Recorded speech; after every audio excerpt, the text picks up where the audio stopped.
Move on now to the U.S. stock index futures slipped deep into the red ahead of Friday's open as concerns over a potential trade war between two major nations resurfaced.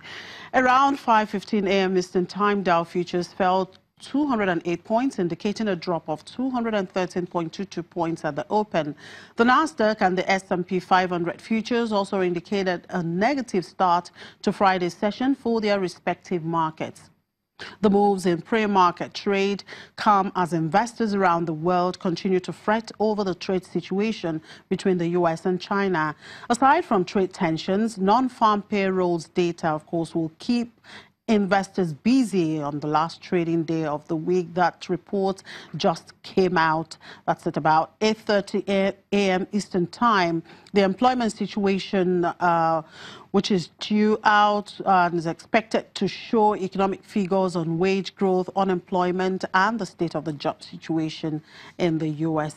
Investors will be poring over the data to see if the figures provide any indications as to how the U.S. is performing and what this means for the U.S. Federal Reserve when it comes to the future path of raising interest rates.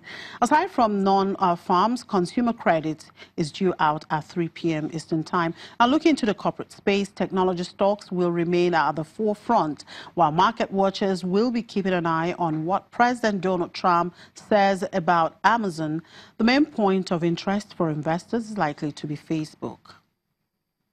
And in Asia, stocks closed mixed today as the overnight rally on Wall Street failed to translate after President Donald Trump indicated that more tariffs against China could be in the works. Still, losses in the region were slighter compared to the sell-offs on the back of trade news last month. Japan's Nikkei 225 slipped 0.36% to close at 21,567.52 amid choppy trade. Despite the move lower amid elevated trade tensions, the benchmark finished the week higher by around 0.5%. Meanwhile, South Korea's Kospi slipped 0.33% to end at 2,429 points, pairing steeper declines seen earlier in the session. Over in Australia, the S&P ASX 200 closed flat at 5,788 points, with gains in the materials and energy sub-indices offset by declines in heavily weighted financials.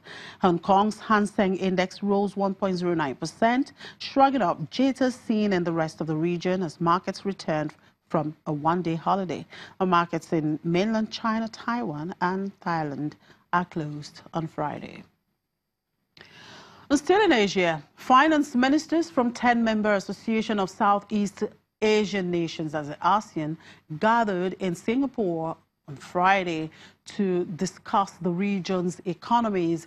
Singapore's Finance Minister Heng Swee Keat, in his opening remarks, praised the region's 2017 economic growth, but warned against worrying global trends such as the rise of protectionism and trade tensions. With Singapore setting resilience and innovation as the main themes for ASEAN this year, Heng said the finance track should focus on sustaining growth, with infrastructure development being a key priority, and boosting resilience by closing the natural disaster protection gap within the region. This year, ASEAN finance ministers meet at a time of optimism for the regional economies.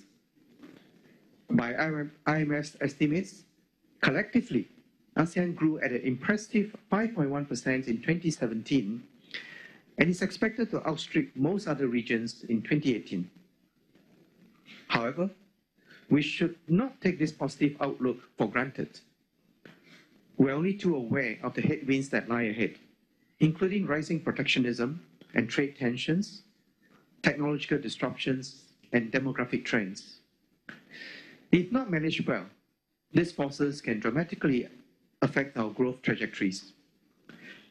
But working together, we can rise to meet these challenges. And back here in Africa, Sudan wants to sell international Islamic bonds or sukuk worth nearly $1 billion this year to help finance the budgets. Sudan has been largely cut off from international financing in the past decades due to U.S. sanctions, which were lifted in October. Since then, officials have been trying to lure investors to its economy, which has been struggling since the South ceded in 2011, taking within 3/4 of the country's oil output, its main source of foreign currency and government income.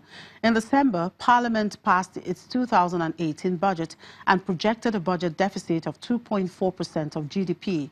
The budget projects economic growth of 4% in 2018.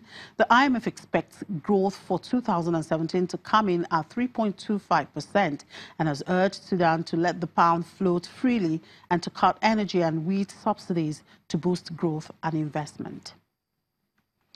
And Consol Holdings Limited, the glass packaging maker that last traded on Johannesburg's bourse more than a decade ago, is plotting a return and is seeking to raise 2.7 billion rand, that's about $227 million. Consol delisted in 2007 after a group of private equity investors led by Braids SC took it private. Consol's return, mooted for at least 3 years, previously faced uncertainty amid South African political turmoil and slowing economy. Under new President Cyril Ramaphosa, who has promised to tackle corruption and clarify policy, the rand has strengthened and business confidence is rising. Consol, which has operations in South Africa, Kenya and Nigeria, will use the money raised by listing to strengthen its balance sheet.